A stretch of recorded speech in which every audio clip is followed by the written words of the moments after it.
You're listening to Startup Universe Talks, a podcast where we meet with startup founders, angel investors, and major stakeholders of the startup ecosystem. They let us in on the do's and don'ts of running a startup, their career story, and the process of succeeding as well as failing. In other words, everything of interest to startup nerds.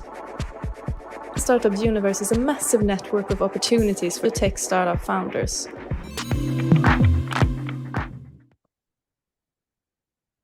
So this is Startup Universe Talks. I'm George, and today with us is Andrea Holm from EUVC.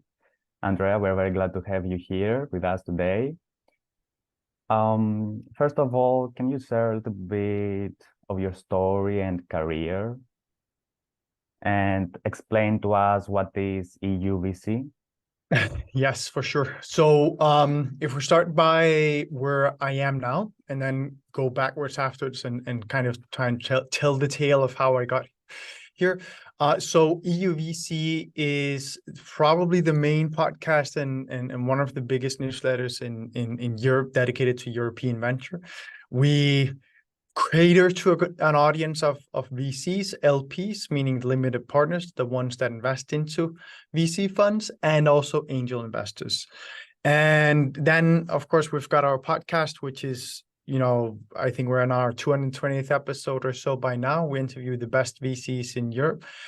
And we started all of this because we have the very strong view that we need to connect Europe more for us to be able to really build an as strong ecosystem as we've seen in the Valley in the US. We also think that given the background and backlash of COVID, we actually saw the industry open up much, much more, which is something that we can now leverage both as founders and angel investors and VCs, in the sense that everything is more connected now, as long as you're the right places virtually. And you spend, I guess, somewhere between 3 to 5 international travels per year in places that are relevant to yourself. Then you can really make a change as an angel investor in terms of getting connected to the right places.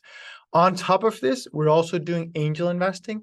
We're primarily doing those investments into funds and then following up on those fund investments as angels into the startups. And we both do that alongside the funds in the first rounds or in follow-on rounds.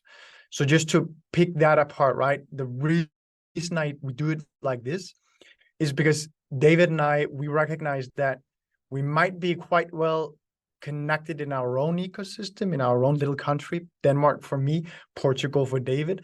But we believe that European innovation is everywhere. We have no idea whether it's going to be Greece, where you are, or Spain, or Italy, or Eastern Europe. So for that reason, we very much believe that we have to be betting on a much wider approach than what would be the one that you would normally take to investing, if we want to be able to hit those very big outliers that notoriously drive venture returns. When I talk about outliers, we're talking not about 10x or 15x or 20x, but we're talking about 100x on your investment. And for that reason, we're looking to hedge our bets with the best managers in Europe, and then together with those, invest into the funds. That, of course, plays very nicely to the platform that we've built with EUVC, because with EUVC, we've built a hub around ourselves that's dedicated to investors. And for that reason, we can also access the very best investors when we want to do these syndicates. And that's, of course, the beauty of what we've built.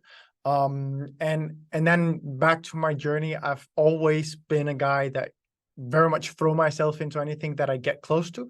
And actually during my university days, that was entrepreneurship for a short while. Unfortunately, I felt that the community around me and my network there was a bit too much of a pissing contest for my taste. So for that reason, I actually withdrew a bit from the startup ecosystem for a while there, and instead actually got into something as weird as university politics. But I think that goes to show that the inclination to get fully involved in anything that really moves the needle. And at that time, I could see that I could access a lot of very, very wise people, a lot of people that are incredibly successful. Some of the people on the board of the university were numbered on the top 5 list of powerful people in Denmark. So getting close to those and learning from them gave me a lot. At that time, I come from a working class family, so I did not have that type of professional exposure before. So for me, that really was a game changer for me. And it's actually funny thinking about it, right? Because it very much connects to what we're doing today. Find the very best in Europe, get close to them, learn from them, soak it up like a sponge, and then go and build your own afterwards, or build your own together with those people. And then, doing the university politics there, that then got me into helping build the startup incubator at the university, which then got me into a pre-seed fund, which then got me into helping emerging managers build their funds and raise their capital, which then ties very naturally into building a podcast and newsletter built around this scene. And now we're here with the EUVC and our angel investing. That's pretty nice. And it's fascinating how the environment in the university altered some of your beliefs, forced you to try some new things maybe too. And so I think if I could add a note to that, so yes, it forced me to try new things, and that type of thing gave me new perspectives as well. But I think more than anything, it connected me to the right people. And my belief in life is very much that you are the sum of the average of the 5 people that are closest to you. And I think that cannot be more true in anything that it is in angel investing and venture investing in general, because it's such a network industry. And that, I think, is the main learning from my time at the university, that you can be the smartest guy wherever and in whatever, but if you're not playing with the right people, you're automatically detached from someone who can really leverage what you can do. Mm-hmm. That is truly exciting, because that's also the main value proposition, if I could say, that professors say to the students, that university main advantage is that it gathers many inspiring and like-minded people so that they can work and cooperate on things, share ideas. And Andrea, you have been creating content for a lot of time now with EUVC. Do you believe content creation is generally viable and significant for investors to do?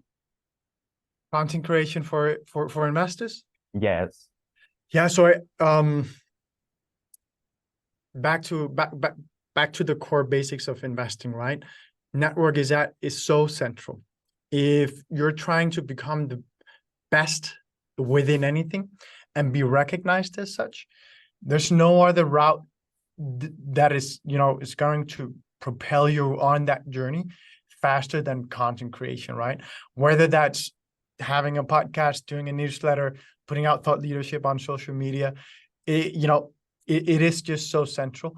There are, of course, people that build in the back and no one really knows about them unless you're a super insider.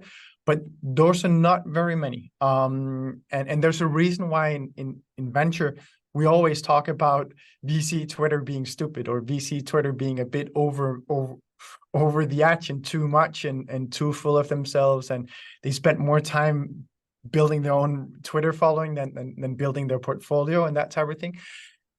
And that is, of course, everyone, kicking each other for the fun of it and making fun of everything just because it's fun to be sarcastic. But at the same time, there is some truth to it, because in the sense that, yes, investors do spend a lot of time on building their reputation, and that's often done also, at least by being active on social media or creating content. And that's just the name of the game today, in something that's as networked as venture. Apart from that, and from your experience being so active in social media, either through EUVC or for your personal brand, are there any other issues or problems that someone can face from such an exposure? No, I At least actually, from your yeah, experience, we can understand the positive side of things, but is there maybe a negative side too? yeah. So I would, so obviously it's time consuming, right? So in that sense, it's not, not too nice. But in venture investing, there's nothing, you live and die by your reputation.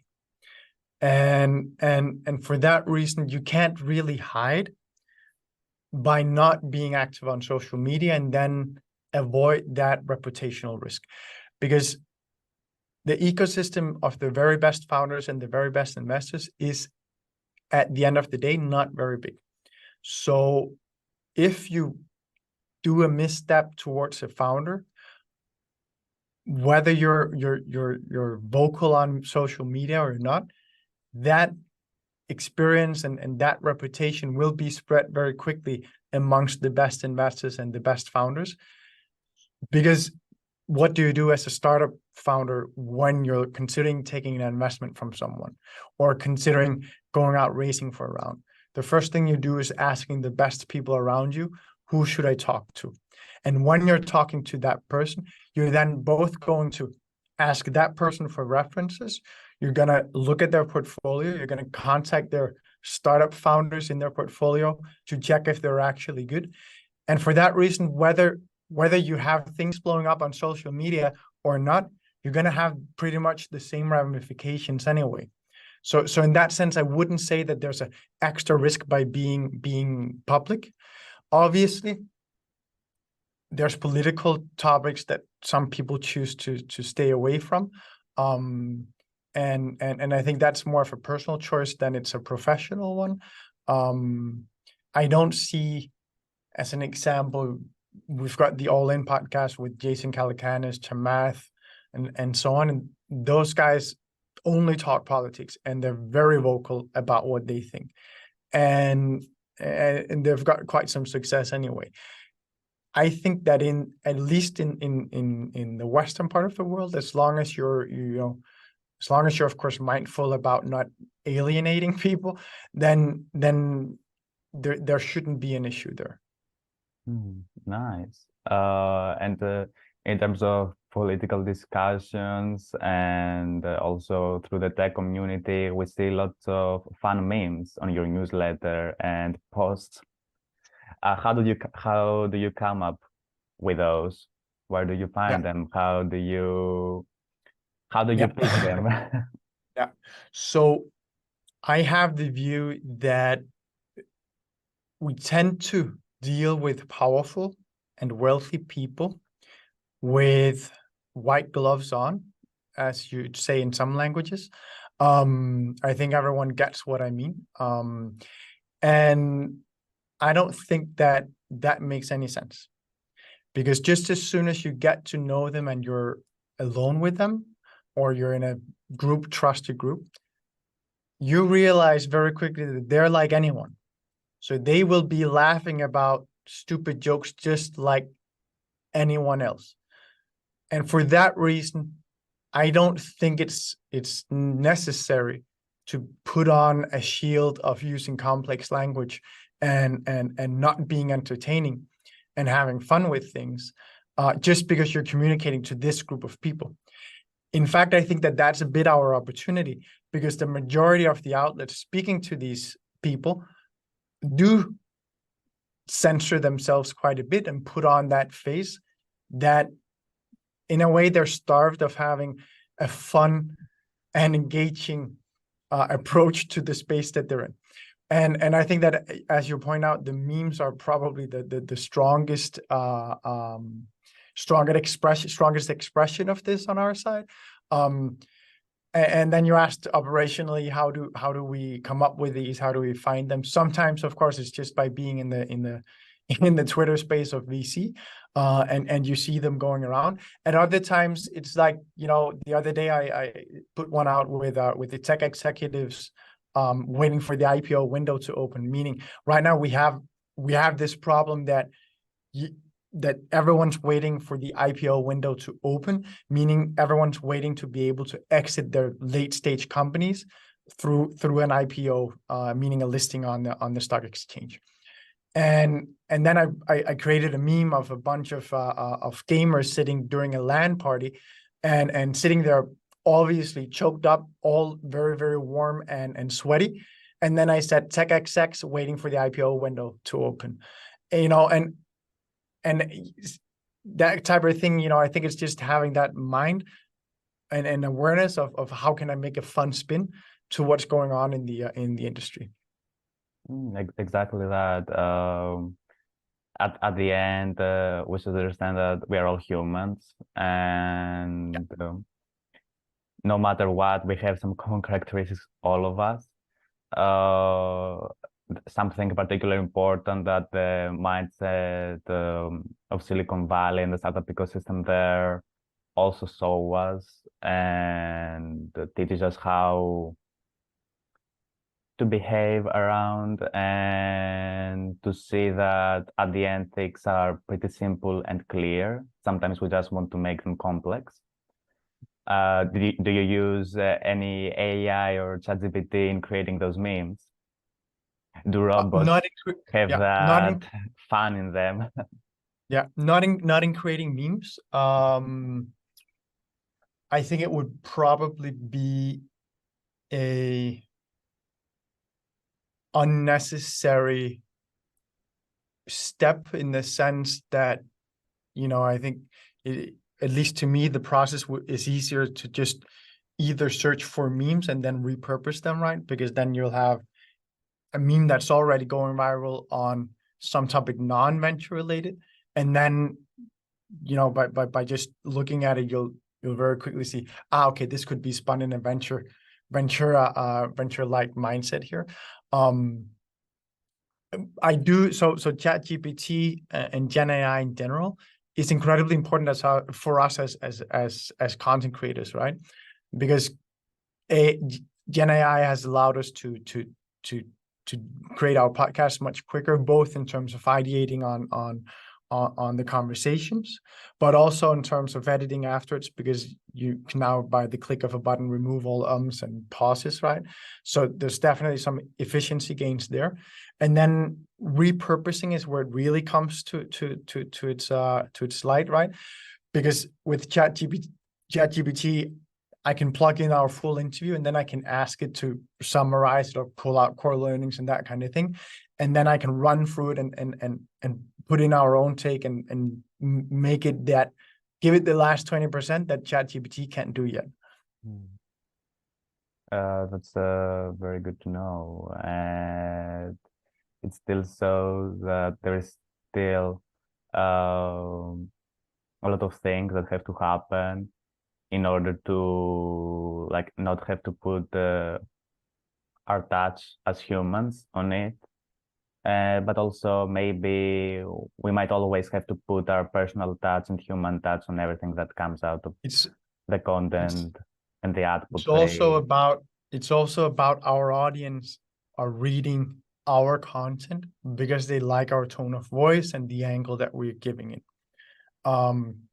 ChatGPT, unless you give it a prompt that ensures that it gives you that tone of voice and that angle, won't give our audience what they're looking for with us then. And that's something, at some point when we can train the model on the articles that we've already done, we can ask it to make sure that it fits that, right? So far, even with 220 or so episodes done and 3 newsletters going out every week, I don't think we're there yet. At least the trials I've seen of bots that say that they can crawl our content and then do interesting stuff, I haven't seen it be there yet. But I'm sure that it's going to happen, and I can see the leaps every week. I'd almost say it's a good thing, and it's an annoying thing, because once you think that you have a prompt that works, then 2 weeks later it doesn't work, or it just changes just a tiny bit, and then you're like, what do I need to do now to make it give me what I want? So in that sense, that's the continuous iteration that's playing a trick on us as well. in terms of that tone and communicating with other people, and particularly the target group of EUVC, which is investors, angel investors, or venture capital funds. And in regards to your previous experience with the incubator, interacting with founders, how's your experience interacting with investors? What differences do you see between interacting with founders? How has that been? Yeah. So one of the reasons why I am such a big fan of doing fund investing and really enjoy it is because there's a very, very high entry barrier to getting in. Meaning if you don't have a very successful track record of both investing and building, typically as a founder operator, then it's going to be difficult for you to be successful as a venture investor. And thus, when I only look at funds all day long, I only engage with people that at least meet some bar there, which means that every interaction is typically super engaging and interesting. Then the tough part is, of course, okay, how do I pick between these people that are all smarter than myself? On the founder side, I think that, this very much goes for the very best founders. But we do have, when you've got an average fund seeing 1,000 deals every year, it's not because there's, let's say that each team has three people, right? Then we've got 3,000 people in Portugal or Denmark or whatever. It's not that we have 3,000 founders that are all incredibly qualified to be building the big businesses they are. The vast majority of that deal flow is looked at for less than 5 minutes and never given a meeting. So what I do very much enjoy around fund investing and engaging with investors is it's very, very rare that I have to spend all that time sifting through things that, I quite quickly realize isn't for me. Or at least isn't of a good enough quality. So in that sense, there's that nice thing about it.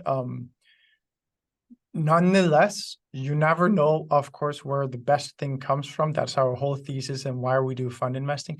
So I'm in no way saying that it's a select few places from which the very best founders stem. And if you're not a serial founder, you're not going to be great. Or if you're not from this school, you're not going to be great. Or if you're not all those things, that's not what I'm saying. What I'm just saying is that for the 20% of founders that are incredibly good and will be building venture scale businesses, we have another 80% that either haven't found the right idea or haven't got the experience or the grit or whatever that it will take for them to get that to that scale. And I think that teasing out the difference there can be a bit of a tedious process, and that's why I don't do VC purely, but rather do an LP strategy, meaning investing into funds. But for the founders, they have to be on the sweet spot.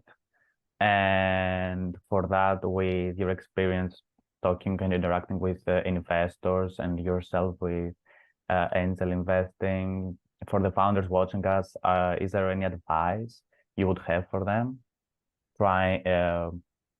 Yeah. So the core thing that I see founders getting wrong, and now I'm talking to the vast majority of founders, not the very best ones and those that already know a lot about venture investing.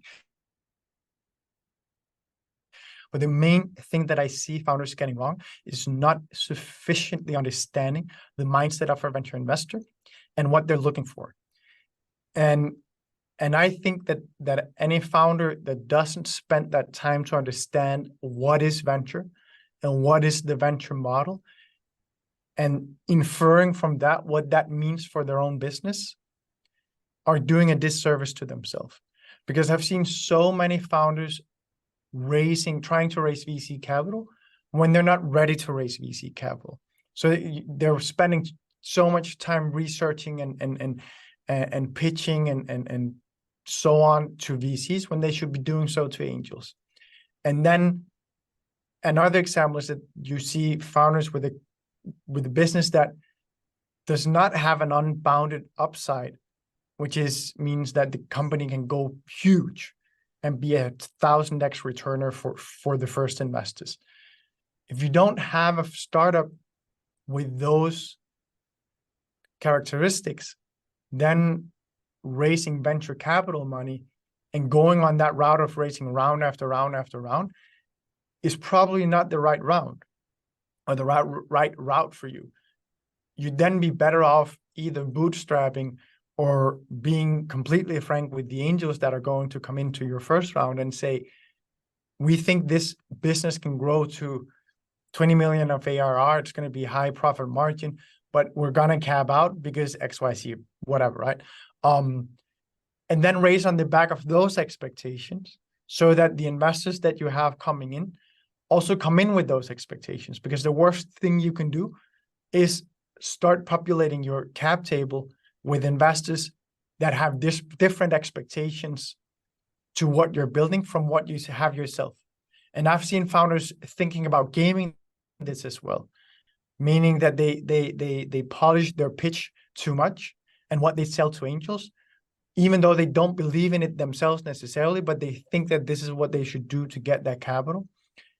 I think that you're tricking the investors, which is a very bad place to start a year-long relationship with someone who owns a substantial part of your business and who might also be putting in terms that give them governance rights. And even if they don't have governance rights, they can still be a pain in the ass, and you don't want to start any relationship like that. And again, back to the whole relationship and networked nature of the industry. Just as an angel investor or a VC needs to think about how they build their own reputation, you need to do so as a founder as well. And for that reason, making sure that you're thoughtful about what type of route that you're embarking on when you're a founder is really one of the very, very most important things you can do. And then I think you should also, there's also the big question to yourself as an individual, because we have all seen the Lion's Den and Dragon's Nest or whatever all these programs are called, which trick us almost into believing that the right thing to do is get venture capital and build something huge. But that's not the truth for the vast majority. Just like the vast majority of us enjoy going for a run or enjoy going to the gym, that doesn't mean that we will enjoy being an Olympic lifter or Mr. Olympia in bodybuilding or a marathon runner that does 20 runs every year. And I'm saying that because being in VC is a competitive sport. It's within business, one of the most competitive types of sports you can be in. And for that reason, if you don't want to go down that route, don't take on the capital that is going to commit you to that route.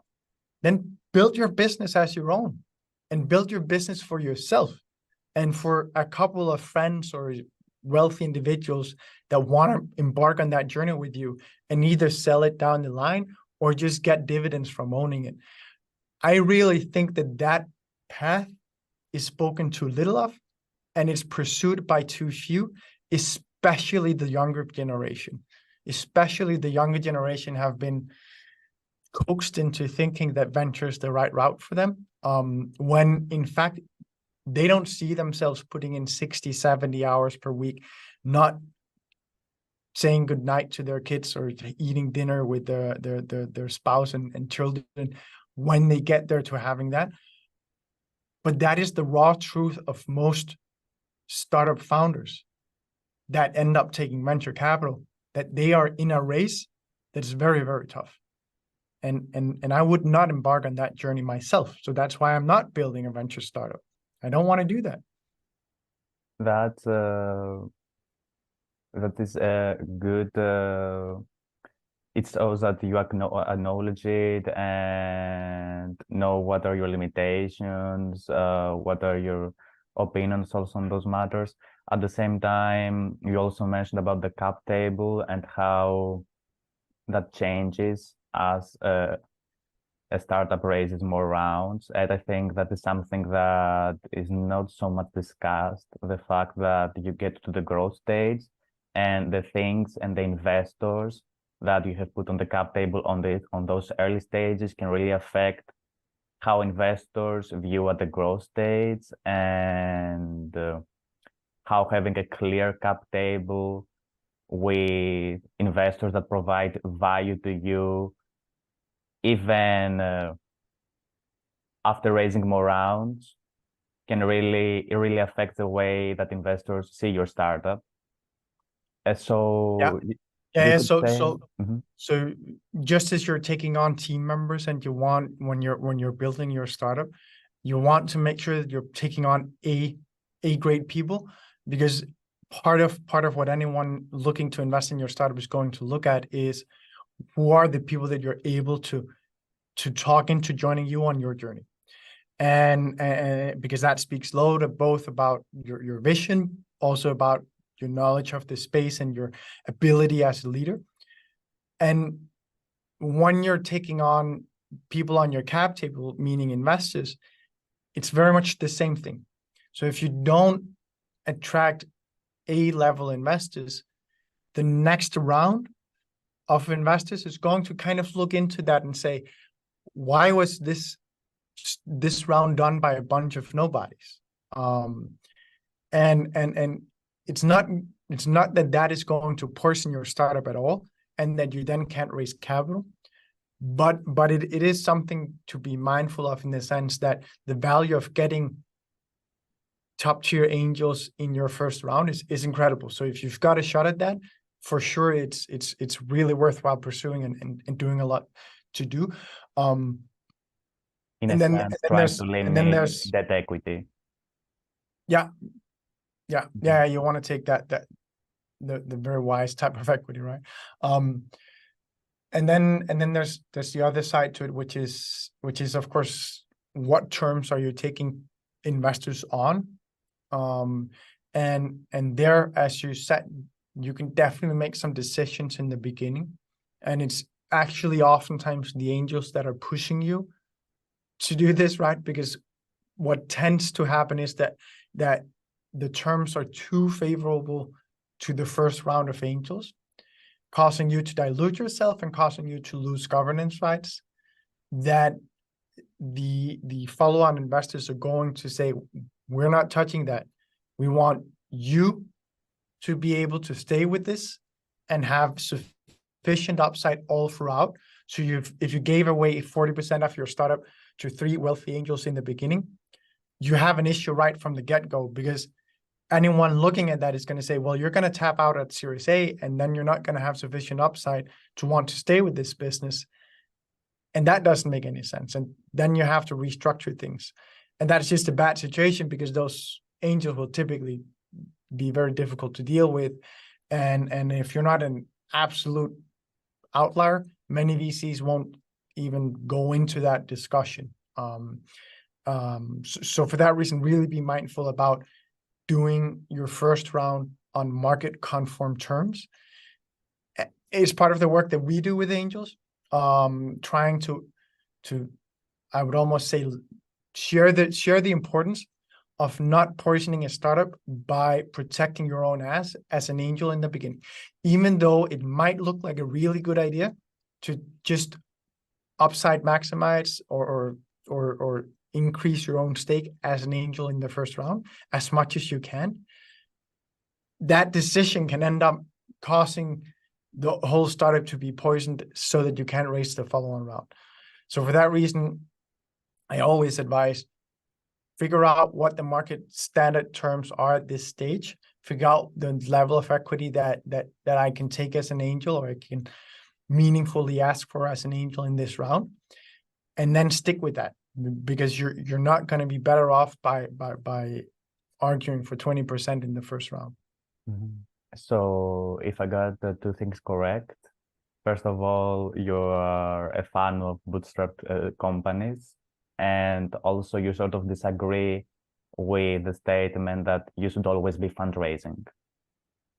No, no. So if you want to do a venture business, then you're gonna raise capital. And then I'm a big fan of always being fundraising. You want to be fundraising all the fucking time. Just as you're not going to say, okay, well, we've got a good pipeline of customers, so I'm not going to sell anymore. Of course you are, right? That's the job of a CEO and the job of the sales force to be selling all the time. Same thing, job of the founders is to be raising all the time if you're on the venture route. But what I'm saying is that for the majority of people, the venture route is not the right route. And that's when I'm then saying, think about bootstrapping or think about taking in investors that don't want you to go on the venture route. The most important thing is knowing what you want to do and build something that matches with that. The problem is that I'm too often seeing those two things disconnected. And could you share with us how does networking happen for you? Any tips or? Yeah. So I think on the networking point, you can do a bunch of research, which is super valuable in the sense that you want to be targeted. And by good research, you can figure out who you should be reaching out to and talking to. Secondly, I think that by building thought leadership within your space, you'll be a magnet to the right people. And then finally, I do also think that you cannot, and I would love to, because I've got a wife and 2 children that I would love to be at home with all the time, but you cannot build in the venture space without quite some travel. And that's because you need to meet people in person to build those relationships. So I think that the marriage of researching and being targeted, working to build a magnet around yourself, and then finally being ready to travel. I think those 3 things are core to anyone wanting to build their venture network. And lastly, could you share with us what's your goal or purpose in life, and how would you like to see yourself for the next year, for the next years? Yeah, so this is why I'm building exactly what I'm building. I just said I have a beautiful wife and 2 beautiful children that I would love to spend as much time as possible with. For that reason, I'm not building a venture business, right? For that reason, I'm building something that will put me in a very nice place financially, and something that can be done very much from my own home, and something that will allow me to build relationships with people that will stimulate me incredibly intellectually, and that will also plug in my children into very powerful networks so that when they grow up, they're born with that. I know how powerful it is when you are. So that is why I'm building EUVC as I am, right? I'm building a content creation business that I enjoy doing because it allows me to feed my own curiosity. And then I'm building an investment business or investment journey for myself that will give me great returns in 10, 15, 20 years. And as such, I'm saying, I know I'm not going to get as much now, but I'm going to get a bunch later. And that's what I need, right? Because I want to get on that trajectory of getting to the next level of wealth and freedom in life. And that's why I'm building what I'm building instead of something else. I hate management. I hate dealing with operational issues. I hate dealing with get this product out the door, deal with that customer, deal with the 5 wildfires that are going on inside the company after I shut down my computer saying I'm done for the day, because I want to be with my family, right? But if you're building an operationally heavy business, you're stuck with that, because that's the nature of the game, right? You've got some people that started working 2-3 hours later than you. That also means that when you go home, they'll be working for another 2-3 hours, and guess what? They're going to fuck something up, or something's not going to work for them or whatever, and then they're going to need your guidance, just as you sit down with your kids to play with Lego. That is great, especially that's upon a long-term game and how the things that we're building now affect the newer generations and generational wealth. That has also been a hot topic. So, Andrea, it was great to have you with us today, and thank you very much for all the insights. Thank you for the opportunity, George. Super happy to be helping you out building your business and building the hub for the future startups. Thank you very much, and we're looking forward to your next newsletter. It's in 2 hours. So thank you, everyone, and bye-bye.